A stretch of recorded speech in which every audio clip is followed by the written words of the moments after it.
히브리 대학 역사학자인 그 유발 히라리 교수님이 계십니다. 그분이 역사학자로서 현 시대를 진단하면서 이렇게 이야기를 합니다. 현 시대에 있어서 정말 중요한 문제는 한 가지에 오랫동안 집중하는 능력을 상실하고 있다고. 역사학자로서 역사를 연구하다가 현 시대를 보니까 오늘날은 어떤 문제가 있는 거니?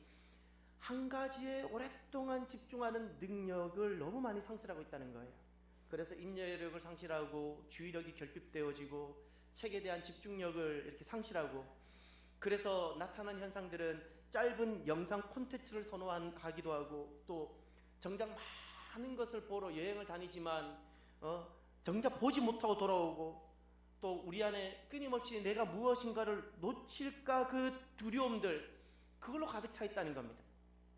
그래서 그 유발 히라리 그 역사학자는 역사가 주는 메시지가 있다고 이야기합니다. 그것이 무엇인가 하니 덜 효율적으로 사는 것이라는 거예요. 덜 효율적으로 사는 것. 오늘날 우리는 어떻게 하든지 더 효율적으로, 항상, 그리고 언제나 더 효율적으로 살아가려고 해요. 그런데 정말 좋은 삶은 효율적인 삶에 있는 것이 아니라 덜 효율적인 삶에 있기 때문에 그렇습니다. 효율성을 추구하면 가만히 생각해 볼 때 희생되는 것이 하나 있어요. 우리가 효율성을 더욱더 추구하면 추구할수록 우리 인생에서 소외되거나 희생되는 것이 있는데, 그것이 무엇인가니 부모님이라는 겁니다. 부모님이라는 존재는 세월이 흐르면 흐를수록 우리가 가지고 있는 이 효율성과는 반대적으로 가고 계세요. 몸은 점점 약해지세요. 이제는 생산 능력과 경제 활동에서부터 멀어지고 계세요. 우리가 오늘날 효율성을 기준으로 부모님을 보면 볼수록 부모님은 우리로부터 멀어져 가요.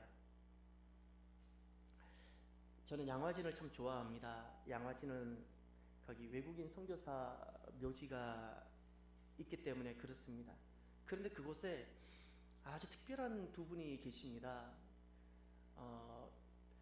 일본인 두 분이 거기에 계십니다. 보통 그곳에서 선교하셔서 그 자리에 계시는 분들은 우리 보통 일제시대, 구한말이나 일제시대 때 우리나라에 오셔서 복음을 전하셨던 분들이 그곳에 주로 대부분 계시는데, 그 시대에 우리를 위해서 사셨던 분 중에서 놀랍게도 일본인 두 분이 계시다는 거예요. 남편 되시는 분은 소다 가이치라는 분이시고, 아내 되시는 분은 우에노 다키라는 분이십니다. 1899년도였습니다. 대만에서 이 소다시라는 젊은 사람이, 그땐 젊은이였는데 술에 취해서 방탕하고 쓰러져서 소망을 가지지 못하고 서서히 자기 삶을 절망하며 그렇게 죽어가고 있을 때, 알지도 못했던 한 조선 남자로부터, 조선인으로부터 도움을 입었어요. 자기를 업어다가, 알지도 못하는데 업어다가 여관에 누이고, 그렇게 술에 찌들어서 온몸이 망가지고 아픈데 음식을 챙겨주고 그 비용을 본인이 다 대고 여간비도 다 대주는, 치료비와 밥값을 다 대주는 그런 은혜를 입었어요. 그리고 이분이 회복이 됐어요. 그래서 5년 후에 1905년도 이 소다씨가 정신을 차리고 나니까 너무 그것이 고마운 거예요. 너무 고마워서 자기가 은혜를 입었는데, 그분이 알 수가 없으니까 내가 한국 땅, 조선 땅에 가서 내가 받은 은혜를 갚겠다고 한국에 들어와서 황성기독청년회, 지금 YMCA 전신입니다. 거기 일본어 교사로 취직한 다음에 거기에서 누구를 만나는 거 아니? 이상재 선생님을 만나요. 그분을 만나서 예수님을 만나게 되고 그리스도인이 되어져요. 한국에 와서 일본인이었다가 한국에 와서 이상재 선생님을 통해서 예수님을 만나게 되고 그리스도인이 됩니다. 그래서 이분이 우리나라 그 배고인 사건 때 일본 왕하고 한국 총독에게, 조선 그 총독에게 항의하고 규탄했던 사람이 이 사람이었어요. 소다씨. 그리고 이 사람이 기독교 자매인 우에노 자매와 결혼해가지고 우리나라에서 최초로 한 것이 있었습니다. 가마쿠라 보육원이라고 우리나라 최초로 고아원을 만드셨던데, 이 고아원이 보니까 영락 보리는 전신이더라고요. 제가 영락교회 있을 때 한 번씩 여기 가서 말씀을 전했어요. 그런데 이 영락 보리는 전신이 바로 이분들이 시작했던 거예요. 이분들이 초대 원장이 되셨더라고요. 고아를 돌보는 사역의 시작이 이 소다시를 통해서 시작됐고, 아내는 이화여대 교수였는데 그 교수직을 그만두게 하고 와서 아기들 젖을 먹여야 되는데 젖 먹는 동양을 시켰어요. 1921년부터 1945년 동안 무려 20년 넘는 동안 그 부모를 잃어버린 우리나라의 그 지금 우리 할아버지 세대들 그분들 그 젖을 먹이기 위해서 그 아기들을 데리고 오만 동네 다니면서 욕물 먹어가면서 손가락질 받아가면서 적동량 받아가면서 그렇게 양육한 사람들이 무려 1000명이 넘는다 그래요. 1000명이 넘어요. 해방이 되고 나서 이 소다 씨라는 분은 일본으로 돌아가서 일본에서 회개 운동을 벌였고요. 우리 회개해야 된다고. 우리 일본 사람은 회개해야 된다고 외쳤고, 부인인 이 우에노 씨는 돌아가지 않고 그 영락 보리원에 남아서 아이들을 계속 돌보다가 유교가 일어났던 1950년에 돌아갔어요. 그리고 1961년도에 항정직 목사님께서 일본에 계시던 이제 나이가 많이 드셨던 그 소다시 그 어르신을 한국으로 정식으로 초청해요. 정식으로 초청해서 감사하다고. 그리고 그 이듬해인 1962년 95세로 그 소다시가 돌아갔어요. 그래서 그 두 분이 양화진 선교사 묘역에 계시는 거예요. 자, 그분 이야기를 보면서 너무 고맙기도 하고 막 눈물이 나요. 우리가 막 이렇게 독립운동한다고 자녀도 돌아보지 못하고 버려져 있던 우리들을 그렇게 돌아보고 아버지가 되고, 그러니 그 당시 얼마나 고아가 많았어요. 부모님이 잃어버린 그 수많은 고아의 아버지가 되어주셨더라고요. 고아의 어머니가 되어주셨더라고요. 이 두 분이. 그분들 이야기를 알게 되어서 너무 막 감사하고 눈물이 막 났었습니다. 오늘 본문에 보면 주님께서 이스라엘 백성들이 출애굽을 하는데 말씀을 주세요. 계명으로 주세요. 10가지 계명을 주셨는데 그 중에 5번째 계명으로 내 부모를 공경하라 말씀하셨어요. 첫 번째부터 4번째 계명까지는 하나님에 대한 말씀이에요. 요약하면 하나님을 사랑하라 계명이에요. 5번째부터 10번째까지는 사람을 사랑하라는 계명인데, 사람을 사랑하는 계명 첫 번째로 왜 부모 공경을 말씀하셨을까요? 미국 버지니아에 안나라는 분이 사셨습니다. 이분은 어머니랑 이렇게 살다가 어머니가 갑자기 그만 돌아가시게 되셨어요. 그래서 너무 슬퍼서 어머니 장례를 치르면서 어머니께서 평소에 늘 좋아하시던 그 꽃을 어머니 그 무덤에다 다 꽂은 거예요. 심은 거예요. 꽂은 게 아니라 심었어요. 어머니 무덤에다가 어머니가 생전에 좋아하시던 그 꽃을 쫙 심었어요. 그 꽃이 흰 카네이션입니다. 그걸로 그친 것이 아니라 이 안나라는 이 자매가 장례를 다 치르고도 항상 여기 흰 카네이션을 달고 다니는 거예요. 사람들이 물었어요. 왜 카네이션을 달고 다니냐고. 아, 실은 내 돌아가신 어머니께서 가장 생전에 좋아하셨던 꽃인데 내가 이것을 다는 이유는 생전에 어머니께서 생전 살아계실 때 내가 어머니를 잘 섬기지 못하고 모시지 못한 것이 너무 후회가 되었어. 이렇게 어머니께서 빨리 떠나실 줄 알았으면 내가 그렇게 하지 않았을 텐데 어머니를 잘 섬기지 못한 것이 후회가 되어서 단다는 거예요.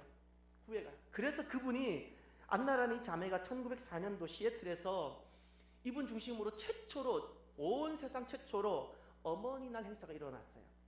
그때 어떤 일이 있었는가 하니 부모님이 살아계시는 분들은 붉은 카네이션을 달고, 그러나 안타깝게도 부모님이 벌써 돌아가신 분은 흰 카네이션을 다는 그 일이 그때 처음 있었어요.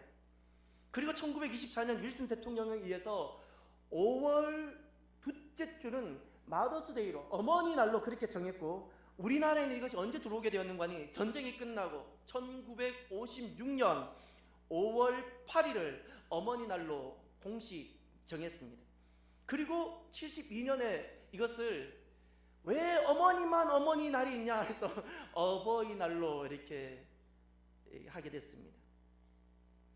왜 하나님께서는 사람들에게 주시는 첫 계명으로 내 부모를 공경하라 말씀하셨을까요? 그 이유가 무엇일까요? 얼마나 하실 말씀이 많으셨는데 왜 부모 공경을 먼저 말씀하셨을까요? 첫 계명으로. 사람들은, 아니 사람이라기보다 더 정확하게 말하면 그 부모의 자식인 우리들은 내 자식 키우면서 그리고 더욱더 보다 더 효율적인 삶을 사는 데 있어서 우리가 가장 자연스럽게, 그리고 먼저 첫 번째로 너무나 자연스럽게 버릴 것이 있다는 거예요. 그 버려지는 것이 누구인 거 아니? 부모님 섬기는 거라는 거예요. 너무나 자연스럽게, 그리고 우선적으로 첫 번째로 자연스럽게, 누구도 손가락질 받지 않으면서 나도 모르게 그 버리게 되는 것이 부모님 섬기는 것. 그래서 우리 주님께서는 내 성공을 위해서 다른 사람을 주저없이 희생시키는 그와 같은 살인보다도 부모 공경을 먼저 말씀하셨고요, 자신의 욕심과 정욕을 채우기 위해서 다른 사람들의 삶을 짓밟아버리는 간음보다도 부모 공경을 먼저 말씀하셨어요. 정말 마음이 아픈 것은 어쩌면 우리는 어떻게 해서라도 부모님을 섬기지 않을 수 있는 합리적인 이유들을 끊임없이 찾고 있는데, 이런 우리들을 위해서 부모님은 지금 또 기도하고 계신다는 그 생각을 해보면 너무 마음이 아프고 가슴이 미어지는 것 같아요. 왜 우리 하나님께서는 부모 공경을 명령으로 주셨을까요? 오늘 본문에 보면 너희 하나님 여호와께서 너희에게 명령한 대로 너희 부모를 공경하라 말씀하셨어요. 왜 부모 공경을 명령으로 주셨을까요? 우리 남자는 군대를 다녀왔기 때문에 그것을 압니다. 명령이란 개념이 무엇인지. 저는 그 대대에서 내려온 명령을 수행하다가 도둑놈도 되어봤어요. 소금을 갖다가 여기 부대 내에 테니스 코트장에 뿌려라 그래가지고 돈도 안 주고 뿌려라니까 그 어떻게 해요? 그 가져오다 걸려가지고 도둑놈 소리도 들어보고. 이게 명령이에요. 명령이라는 것은 내게 돈이 있고 없고 문제가 아니에요. 명령이라는 것은 자녀들의 처지와 상황을 고려하지 않으시겠다는 하나님의 단호한 뜻이라는 거예요. 내 자녀의 상황이 있고 내 자녀로서의 처지가 있는데 그것을 하나님께서 고려하지 않으시겠다는 거예요. 무엇에 대해서? 부모 공경에 대해서. 왜냐하면 이유가 있어요.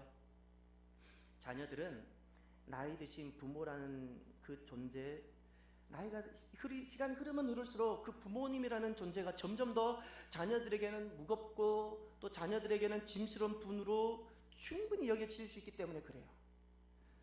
그래서 어떻게든 부모님을 섬기지 않아도 되는 합리적이고 더 효율적인 이유를 갖가지 만들어 놓고 우리를 방어하려고 해요. 부모님을 공경하라고 명령하셨는데 그 공경이라는 단어가 무엇인지 알면 우리가 도움이 됩니다.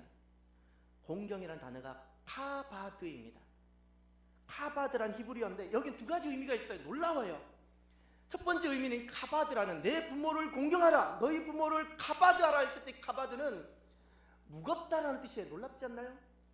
짐스럽다는 뜻이에요. 카바드가 짐스럽고 무겁다는 뜻인데 두 번째 뜻이 존경이라는 뜻이에요. 이게 존경이라는 뜻이에요. 무엇이 카바드가, 무엇이 공경인가요? 부모님이 무겁게 느껴지기도 하고 때로는 짐스럽게 막 느껴지는 그 부모님이 무거운 분이 아니라 이제는 무거운 분이 아니라 중요한 분이 되어져야 돼요. 짐스러운 분이 아니라 소중한 분으로 바뀌어지는 것이 공경이에요. 그리고 내 인격과 내 부모보다 더 많이 공부한 나, 지금 더 경제력이 있는 나보다, 내 가치보다 부모님의 인격과 부모님 가치를 더 높이는 것이 공경이에요. 이것이 공경이에요. 부모는 어떤 존재일까요? 저는 부모님은 이런 분이라고 7가지로 정리했습니다. 첫 번째, 나에게 생명을 주신 분. 부모님 때문에 우리가 여기까지 왔잖아요. 생명을 주신 분이에요. 두 번째, 나를 양육하고 길러주신 분. 세 번째, 나를 가르치고 훈육하신 분. 어렸을 때 어머니나 아버지의 그 꾸지람이 그렇게도 힘들었는데 돌아보니까 그 속에 깊은 사랑을 많이 느끼게 됐어요. 훈육 속에 있는 그 엄한 꾸지람 속에 있는 아버지 사랑을 많이 느껴요. 또 나를 지키시고 보호하시는 분. 지금 또 제가 이제 부모가 된 심정인데요, 제가 할 수만 있다면 내 자녀는 어떻게 하든지 내가 죽었으면 죽었지 그 자녀를 살리고 싶은 게 제 마음이에요. 그렇지 않나요? 우리 부모님이 그러셨어요. 나를 지키고 보호하고 싶은 분, 보호하는 분. 다섯 번째, 부모님은 나를 사랑하시는 분. 여섯 번째, 부모님은 영원히 내 편인 분. 많은 사람들이 손가락질할 수도 있고 오해하기도 하는데 부모님께만큼은 구구절절 설명이 필요 없어요. 설명을 해야지 이해를 해주시는 분이 아니라는 거예요. 세상은 설명을 해도 오해하는 세상인데 부모님만큼은 설명이 없어도 용납이 되고 설명이 없어도 먼저 이해해 주시는 분이세요. 항상 내 편이 있어요. 그분이 부모님이세요. 7번째, 부모님은 어떤 분인가? 나에게 복을 주시는 분. 주님 주시는 복이 부모님 통해서 오거든요. 그럼 하나님은 어떤 분이실까요? 하나님은 나를 지으신 분이세요. 부모님은 나에게 생명을 주셨죠? 하나님은 나를 지으셨어요. 또 하나님은 어떤 분이실까요? 부모님은 나를 양육하고 길러주셨죠? 하나님은 어떤 분이실까요? 다윗은 이렇게 고백해요. 여호와는 나의 목자입니다 고백해요. 하나님은 나를 기르시는 분이시더라고요. 나를 양육하세요. 내가 그래서 어디로 가야 되는지 아세요. 또 하나님은 어떤 분이실까요? 부모님은 나를 가르치고 훈육하시죠? 하나님은 나를 말씀으로 가르치시고 사랑으로 징계하세요. 사랑하시기 때문에 나를 광야로 밀어넣기도 하고요. 때로는 고통 가운데 집어넣기도 해요. 우리 하나님이 있어요. 하나님 또 어떤 분이시죠? 부모님은 나를 지키고 보호하시죠. 우리 하나님께서는 불기둥, 구름기둥으로 나를 지키시고 눈동자같이 지키시는 분이세요. 또 하나님은 어떤 분이시죠? 부모님은 자신의 육신의 생명을 다해서라도 나를 사랑하고 지키려고 하는데 하나님은 어떤 분이실까요? 성경은 이렇게 되어져 있어요. 하나님은 사랑이시라고. 죽기까지 나를 사랑하시고요. 심지어 죽으시면서까지 사랑하셨어요. 그것이 십자가예요.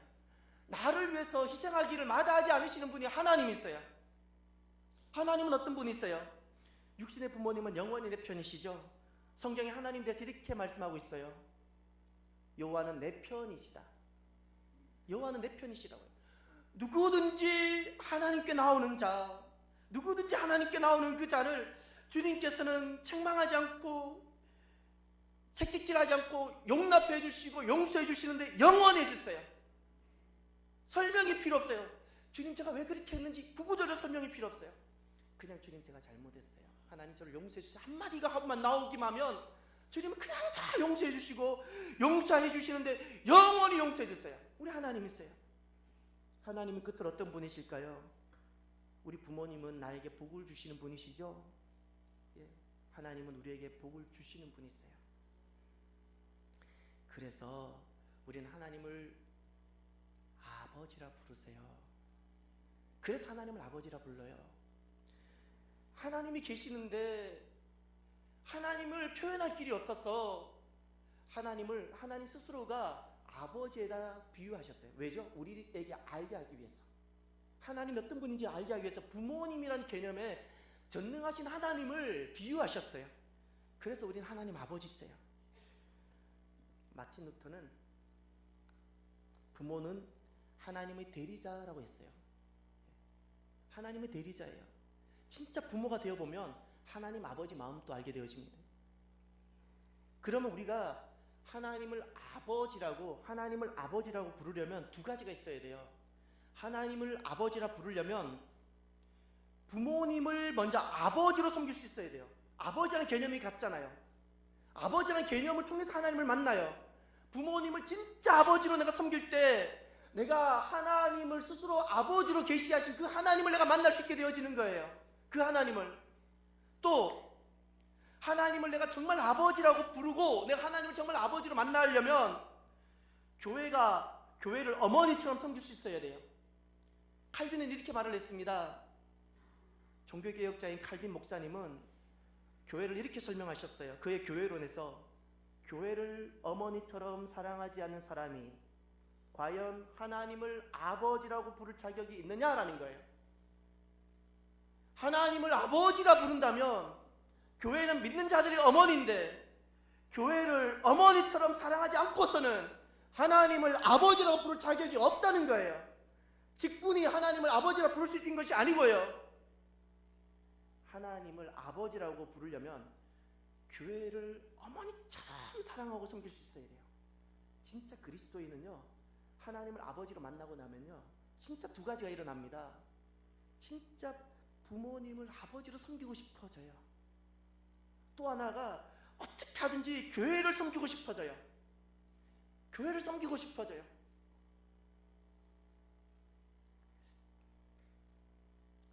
하나님께서는 끝으로 왜 부모 공경을 복으로 약속하셨을까요? 오늘 본문에 보면 이렇게 말씀합니다.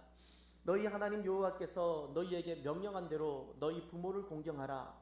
그러면 너희가 오래 살 것이고 너희 하나님 여호와께서 너희에게 준 그 땅에서 잘 될 것이다. 아멘.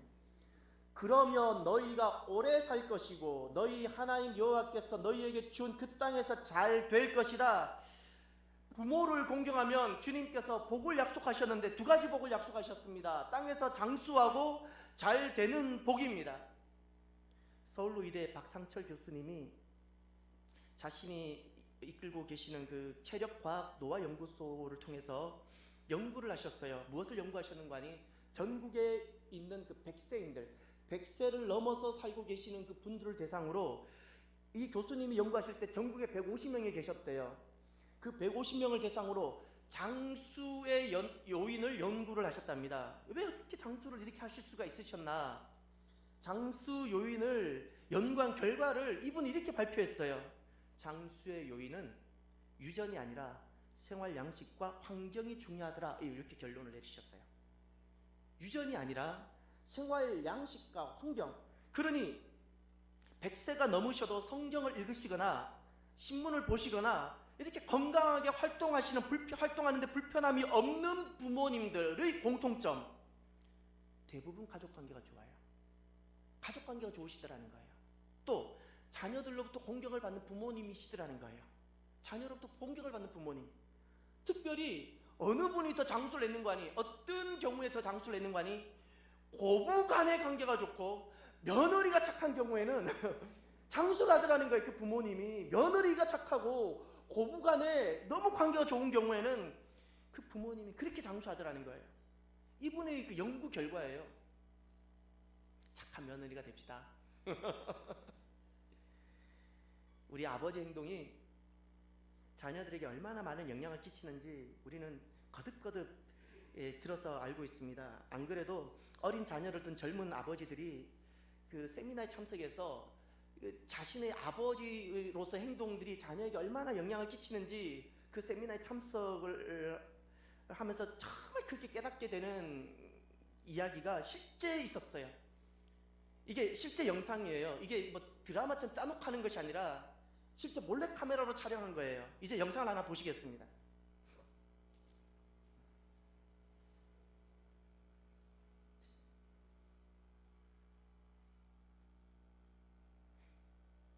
예, 이제 세미나에 참석했어요. 젊은 아버지입니다. 예, 이거는 마지막 장면 한 번 더 보여준 거였고요. 예, 40개월 미만 자녀를 둔 젊은 아버지들, 아동 학습 발달에 미치는 아빠 역할을 이제 몰래카메라를 설치했어요. 영유아기 아동 학습 발달, 아무것도 모르고 열심히 참여했어요. 왜냐하면 자녀를 사랑하거든요. 좋은 아빠가 되고 싶어요. 아이가 제일 좋아하는 음식은 무엇인가요? 웃으면서 답을 썼어요. 아이의 자는 모습을 지켜본 적이 있으신가요? 당신의 차에 쭉쭉쭉 아이의 사진은 몇 장이 있나요? 네. 아이에게 사랑한다고 마지막으로 말한 것은 언제인가요? 뭐 어렵지 않아요. 웃으면서 행복하거든요. 아이만 생각하면. 그런데 질문이 바꿔서 나와요. 아이라는 단어에 아버지란 단어가 들어갔어요. 아버지에게 사랑한다고 마지막으로 말한 것이 언제입니까? 고민하기 시작했어요. 아버지가 제일 좋아하는 음식이 무엇인가요? 아버지가 뭘 좋아하는지 모르고 있는 거예요. 최근에 아버지를 안아본 적이 있나요? 내 자녀는 그렇게 매일 날마다 안았는데 아버지를 안아본 기억이 없는 거예요. 아버지의 자는 모습을 지켜본 적이 있으신가요? 당신의 차의 핸드폰에 아버지 사진이 몇 장이 있으신가요? 이 젊은 아버지들이 지금 당황하고 청소년 있어요. 아빠 김용봉. 근데 갑자기 미리 촬영된 아버지 영상이 나오는 거예요. 이영근입니다. 그날 저 영우 아버지 되는 사람입니다. 조유석 아빠, 진영이 아빠 성함은 김성도. 생각나지요. 그 아들 딸 만나서 아들 가졌는데 요번에도 딸이 못 갈까 했는데 네 엄마 아빠 돌아갈 때 신경써주고 얼마고 부모로서 이렇게 뭔가를 충분하게 해줘야 되는데 그런 것도 못 해주고 그래서 참 마음이 아픕니다. 아들이라는 것은 어느 누가 바꿀 수도 없는 것이고 크게 뭐 도와주지도 못했고 했는데 그들이 알아서 잘 커가지고 계속 부족한 게 부모 마음 아닐까요? 죽는 순간까지. 제가 그런 마음으로 살고 있어요. 계속 부족한 거예요.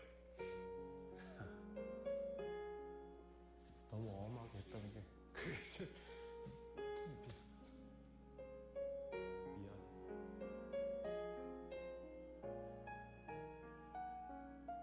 항상 내가 부족하고 항상 미안해요. 미안하다 참. 모든 것이 부족하고 못 가르치고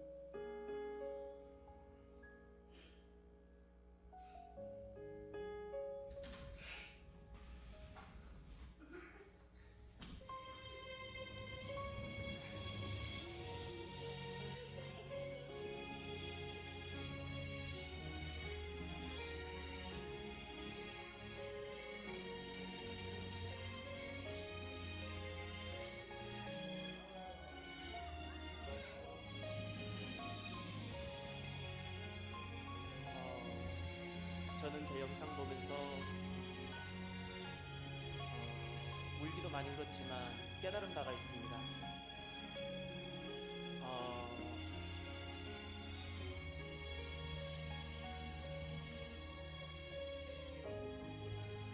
제가 깨달은 바는 무엇인가 하니, 저는 사랑은 내리사랑이라고 생각을 하고 내리사랑이 당연한 거라고 생각을 했어요. 사랑은 원래 내리사랑이야. 근데 새롭게 깨닫게 됐어요. 그것은 그냥 자연적인 거라는 거예요. 내리사랑이라는 것이. 내리사랑이라는 것은 당연한 것이고 자연적인 거예요. 왜죠? 사람은 고개는 저절로 아래로 향하게 돼 있어요. 아래로 향하는 것은 너무나도 지극히 자연적인 거예요. 내리사랑은 대단히 위대한 것이 아니고요. 너무나도 자연적인 것이고 짐승도 하는 거예요. 짐승도 쥐나은 새끼는요, 제가 무슨 사진 하나 봤냐면 원숭이가 그만 새끼가 죽었는데 그 깡마른 새끼를 끝까지 놓지 않고 끌고 다니는 어머니를 봤어요. 어머니 원숭이를 봤어요. 짐승도 하는 사랑이 내리사랑이더라고요. 사람이 내리사랑만이 아니고요, 무엇이 있는가 하니 사람의 시선을 위로 올리는 것이 정말 힘들어요. 가만히 있으면 내리는 것이 쉬운데 위로 시선을 드는 것은 불편해요. 그런데 위로 내가 시선을 둘 때 비로소 보이는 분이 계세요. 부모님이 보여요. 그때 보여요. 내리사랑으로는 결코 보이지 않는 분이 힘들게 억지로 내가 고개를 들었을 때 불편함에도 불구하고 고개를 드니까 그제서야 내 눈에 보이는 분이 부모님이라는 거예요. 그제서야 보여요.